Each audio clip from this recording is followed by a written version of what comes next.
Cerita legenda Malin Kundang yang durhaka kepada ibunya mendapat kutukan menjadi batu. Lalu kalau Anies Baswedan durhaka dengan orang-orang yang membantunya, dapat ganjaran apa? Tidak mungkin dong, dia juga bakalan jadi batu. Karena ini bukan legenda cerita rakyat, tapi ini realita kehidupan elit politik seperti capres junjungan Nasdem itu. Mulai dari sebelum terjun di dunia politik, Universitas Paramadina adalah naungannya menjadi seorang akademis yang dipuja-puja. Tapi nafsu berkuasanya mulai melonjak hingga membuatnya masuk ke dunia politik. Partai Demokrat menjadi tempat awalnya berpijak, bukan menjadi kader. Di sana ia hanya mengincar kursi capres saja untuk maju di Pilpres 2014. Apa yang diharapkan dari seorang untul yang belum mahir berpolitik? Dari 11 kandidat, Anies gagal. Dahlan Iskan kala itu yang memenangkan konvensi capres Partai Demokrat. Belum juga bergerak jauh, Demokrat kehilangan Dahlan karena kena operasi tangkap tangan oleh Komisi Pemberantasan Korupsi. Anies yang tadinya menjajaki Demokrat hanya karena menginginkan kandidat capres, kembali bergerilya untuk mencari posisi kuat. Hingga akhirnya dia masuk di tim kemenangan Joko Widodo.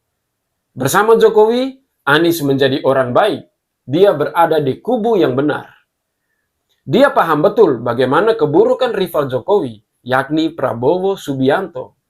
Keberaniannya untuk menyuarakan kebenaran kuacungin jempol.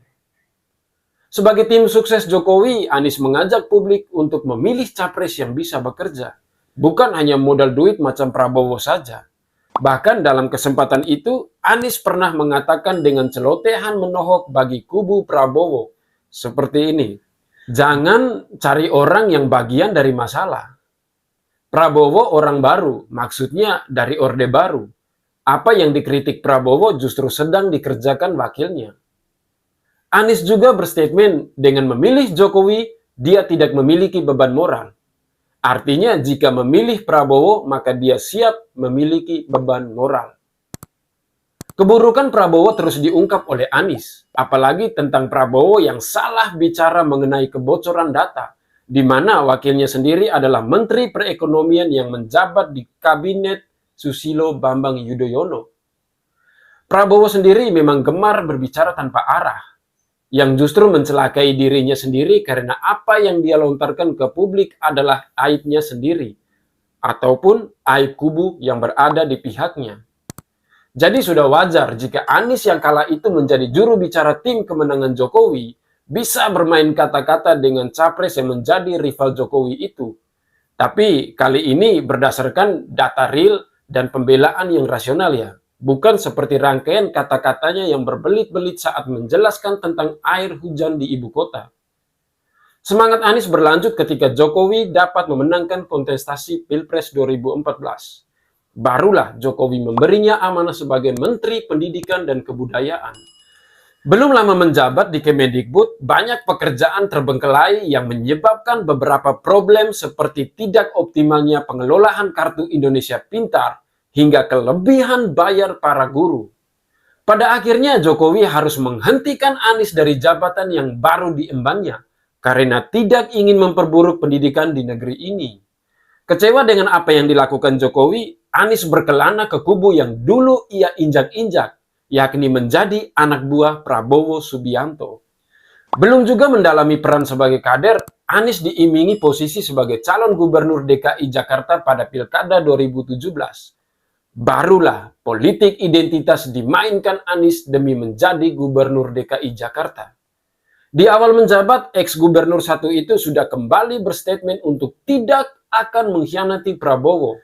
Di hadapan publik dengan gampangnya Anies mengucapkan tidak akan maju nyapres jika Prabowo maju nyapres.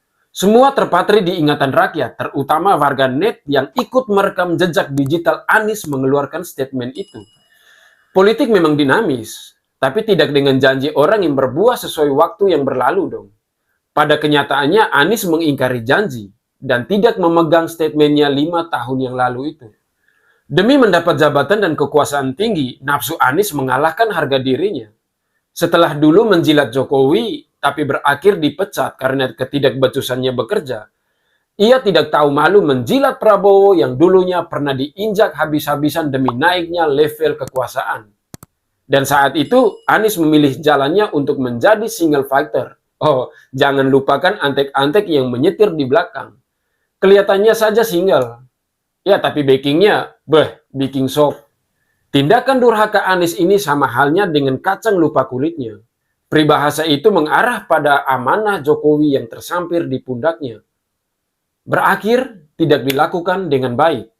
Bukannya melakukan evaluasi diri, Anies malah menjadi antitesa Jokowi saat ini.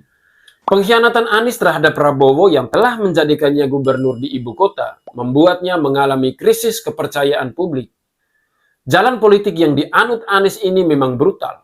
Demi kekuasaan dan nikmat-nikmat lainnya, ia berani menggadaikan amanah dan rela merendahkan harga dirinya. Memang kinerjanya gagal total, hingga rekam jejak Anies selama ini menjabat gubernur tidak bisa dipertimbangkan menjadi capres idaman rakyat.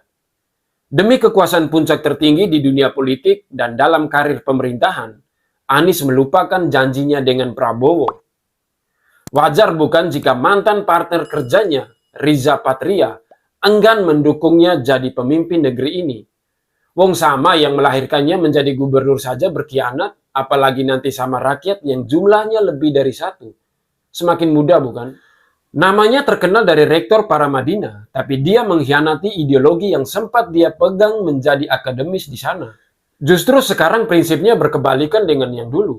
Semua diputerbalikan demi menunjang kehidupan berpolitiknya yang amat kotor. Sejak tahu jalan politik Anies ini, saya semakin yakin bahwa dia adalah cermin dari Malin Kundang. Si anak yang bukan sekedar kacang lupa kulitnya saja, tetapi juga bayi yang lupa rahimnya. Jika dalam legenda Malin Kundang dikutuk ibunya menjadi batu, Anies Baswedan diabaikan orang-orang yang membantunya dulu. Jangankan Jokowi yang membiarkannya seperti layangan putus, Prabowo saja sudah tidak menganggapnya ada.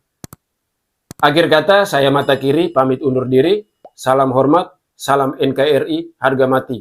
Wassalam.